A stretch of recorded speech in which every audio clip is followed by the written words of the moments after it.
नमस्ते, आप सभी का स्वागत है मेरे चैनल में चिराग एस्ट्रोलॉजी। और हम बात करेंगे एक डिफरेंट टॉपिक पे जो आपके लिए बहुत इंपॉर्टेंट हो सकता है।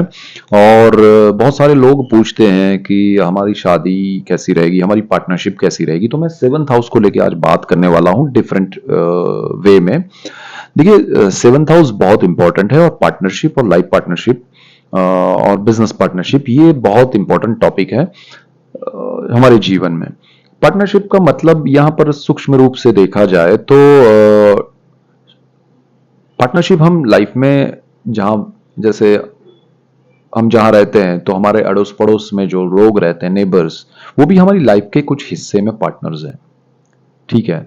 और उनके साथ हमारा रिलेशन, बॉन्डिंग या फिर प्रॉब्लम्स जो भी है, उनकी वजह से अच्छा होना, नहीं होना, हर्डल्स होना, ये हमारी एक पार्टनरशिप की स्थिति होती है। दूसरी पार्टनरशिप होती है हमारे फैमिली मेंबर्स के साथ। पेरेंट्स हैं, हस्बैंड है, वाइफ है, बच्चे हैं। लेकिन यहाँ पर पर्टिकुलरली वाइफ की हम बात करें या हस्बैंड मतलब लाइफ पार्टनर की बात करें तो वो ज्यादा प्रभावी मतलब वो पार्टनरशिप को 80% देंगे, बाकी सब पार्टनरशिप को हम 20% में काउंट करेंगे। और दूसरी पार्टनरशिप जो है वो भी साथ में बिजनेस की है, वो भी 80%। यानी कि ये लाइफ पार्टनर और बिजनेस पार्टनर का टोटल जो है वो 80% में आएगा और 20% में बाकी सब पार्टनरशिप आएगी।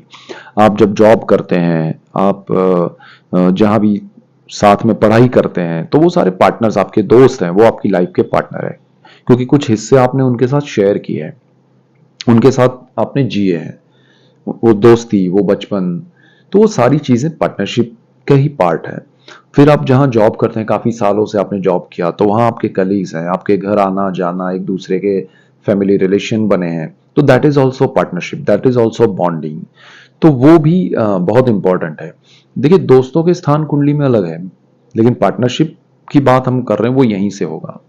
उसी तरह आपका लाइफ पार्टनर जो आपके जीवन का साथी है, पूरा जीवन जिसके साथ बिताते हैं, वो लाइफ पार्टनर है, वो स्थान भी यही है। और बिजनेस, अगर कोई जॉब नहीं कर रहा है या जॉब करते हुए बिजनेस कर रहा है, किसी भी रूप में वो बिजनेस कर रहा है, तो बिजनेस में पार्टनरशिप जो होती है वो भी बहुत इंपॉर्टेंट है। तो कुंडली का ये 7वां भाव है, ये 7 नंबर यानी 7वां भाव लिखा है मैंने, पहला स्थान ये है। यहां से गिने तो 1 2 3 4 5 6 7। तो 7वां भाव, ये बर्थ चार्ट की पहले हम बात करते हैं, फिर दूसरा चार्ट देखेंगे। तो बर्थ चार्ट में अगर 7वां जो भाव है वहां पर आप किन चीजों की ध्यान रखेंगे, पहले तो वो स्थान कैसा है। तो 7वां जो भाव है वो उस स्थान का मालिक। सपोज यहां पर कोई भी ग्रह है, सात, यहाँ 1 नंबर लिखा है, 2 नंबर लिखा है, 3 नंबर लिखा है, 4 5 6 12 तक जो नंबर्स हैं, उसमें से जो भी नंबर लिखा है वो उस स्थान का मालिक है, और वो इंडिकेट करता है वो नंबर उस राशि को, और उस राशि का अधिपति ग्रह है। सपोज मैंने यहां पर 7 नंबर लिखा है, ठीक है, तो 7 नंबर का मालिक 7वां स्थान दर्शाने के लिए लिखा है, लेकिन फिर भी अगर यहां पर किसी की कुंडली मेष लग्न की है, 1 नंबर से ही शुरू हो रही है, तो उनके लिए यहां पर 7 ही लिखा होगा। तो एग्जाम्पल से समझते हैं कि 7 नंबर है आपका यहां लिखा हुआ, तो उसका मालिक शुक्र है। अब शुक्र उसका मालिक है, तो वो कुंडली में कहां बैठा है, ठीक है। अगर यहां पर 6 लिखा होता तो आपका बुध होता, ठीक है। अगर यहां पर 10 लिखा होता तो शनि होता, लेकिन अगर यहां पर 7 लिखा है तो शुक्र है। शुक्र की स्थिति पहले देखो कि भाई ये स्थान का मालिक कहां बैठा है, कुंडली में अच्छी स्थिति में है या नहीं है। अगर वो कन्या में बैठा हुआ है, यहां पर बैठा है, 6 नंबर लिखा है उसके पास, तो वो अच्छी स्थिति में नहीं, वो नीच राशि में है, ठीक है। तो वो आपको एक तो ये रोग ऋण शत्रु का भाव है, पार्टनरशिप आपके लिए शत्रुता लेके आएगी आपके जीवन में। शत्रुता का मतलब ये नहीं कि दो शत्रुओं के सामने एक दूसरे के गदा लेके खड़े हो गए, एक दूसरे के सामने हथियार लेके नहीं। वो शत्रुता आपके जीवन में नेगेटिविटी लेके आती है। शत्रुता यानी नेगेटिविटी, वो आपको उनकी वजह से स्ट्रेस आएगा और उनकी वजह से प्रॉब्लम्स आते हैं आपके जीवन में। तो वो अगर वही शुक्र यहां पर बैठा है और 6 नंबर लिखा है, लेकिन वहां साथ में बुध है, तो बुध अगर बैठा है तो वो स्थान का मालिक है, और बुध उच्च स्थिति प्राप्त करता है कन्या में, उसका अपनी राशि है और उसी में वो उच्चत्व प्राप्त करता है।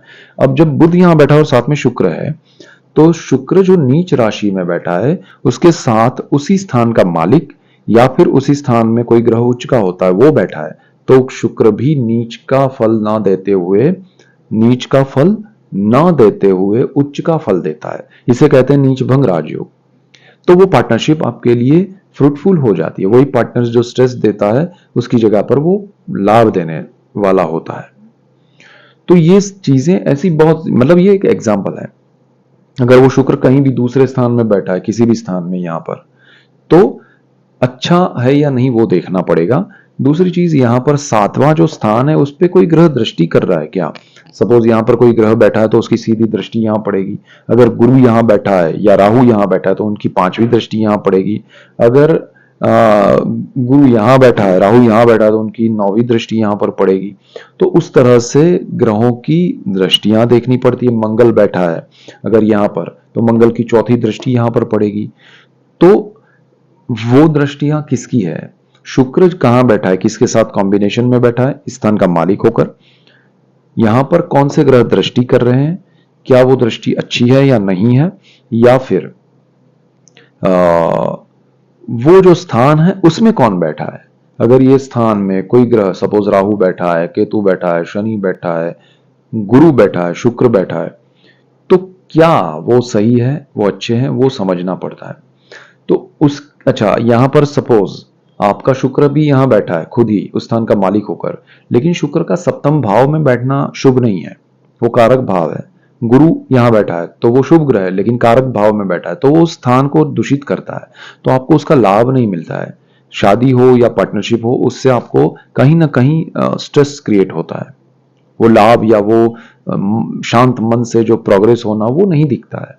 तो ये सप्तम भाव का ये इफेक्ट है कि भाई स्थान के हिसाब से शुभ ग्रह बैठा है फिर भी ऐसा हो रहा है।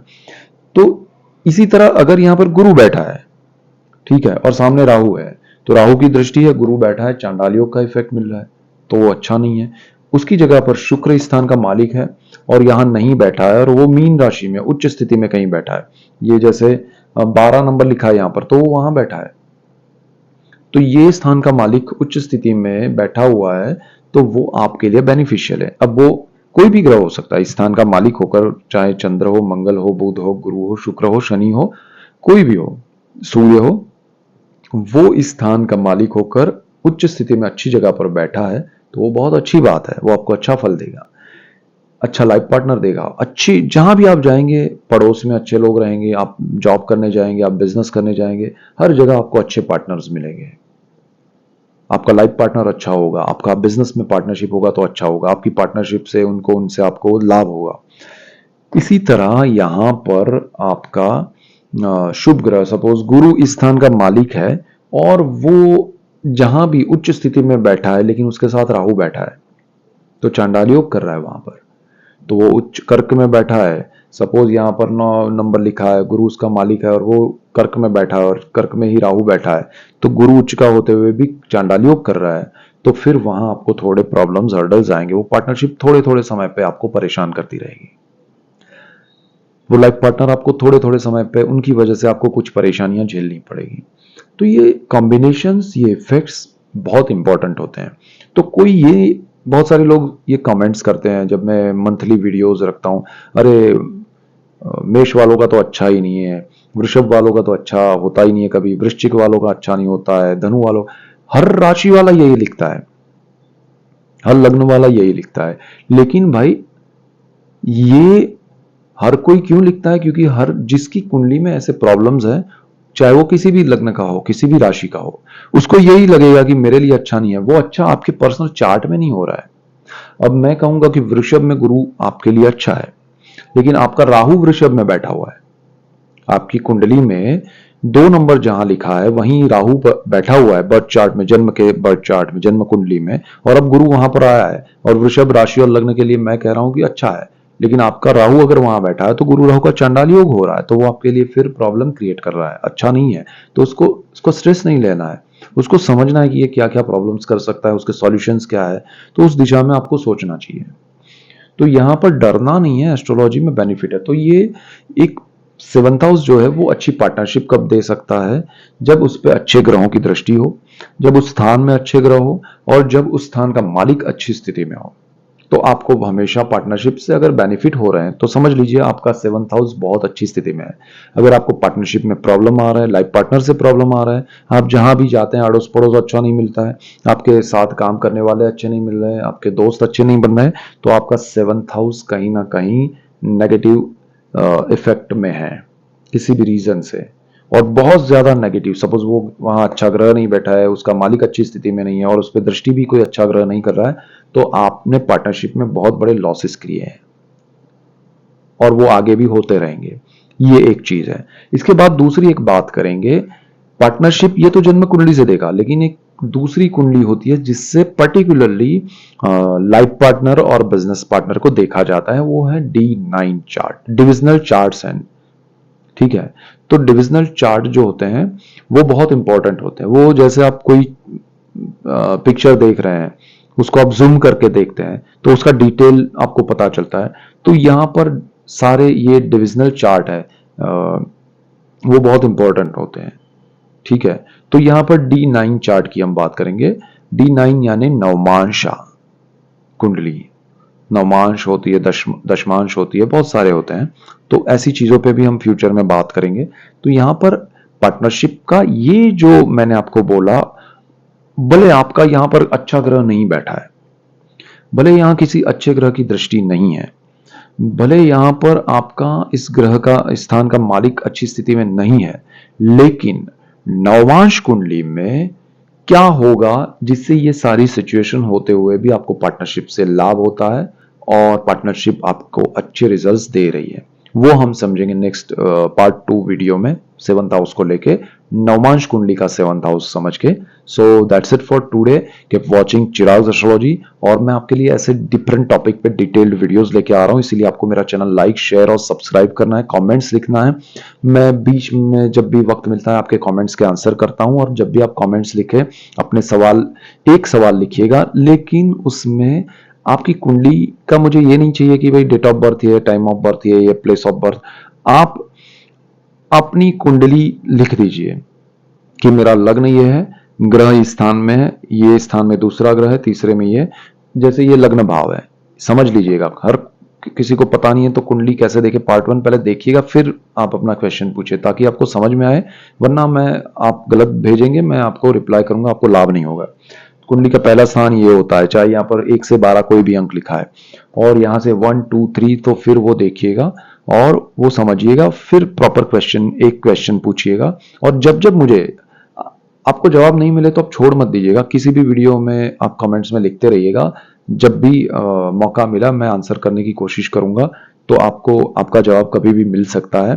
और यहाँ पर ऐसे ही डिटेल्ड वीडियोस में आपके लिए लेके आऊंगा, इसीलिए आपको मेरा चैनल चिराग एस्ट्रोलॉजी लाइक करना है, शेयर करना है, सब्सक्राइब करना है, बेल आइकन जरूर दबाएं ताकि आपको तुरंत मेरा नया वीडियो मिले और आपको लाभ हो। आप सबको लाभ होगा तो मुझे खुशी होगी। So that's it for today, keep watching Chirag astrology. Thank you for watching, God bless you and goodbye, thank you.